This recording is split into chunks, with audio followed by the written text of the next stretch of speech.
I can even directly take the processed material by hand. Hello, I'm Annealing. Today I will introduce our continuous bright annealing furnace to you.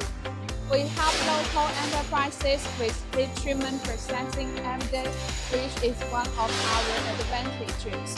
This means that we are not only manufacturers of heat treatment furnaces, but also users of them. We understand manufacturing and use. This is the loading zone.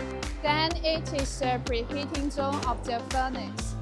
Then it comes the heating zone, where you can clearly feel the heat because the temperature inside the furnace has reached 1100 degrees. There is a good insulation layer of furnace shell to block the temperature.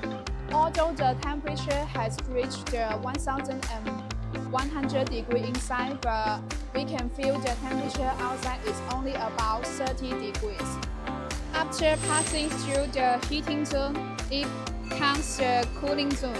Our cooling zone works very well, and the material comes out at about 40 degrees.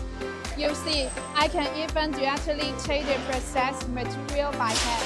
If you are interested in our furnace, or you have anything you want to watch, or you have any question, please feel free to contact me. I will show you more detail about our furnace and answer your question. See you in the next video. Bye bye.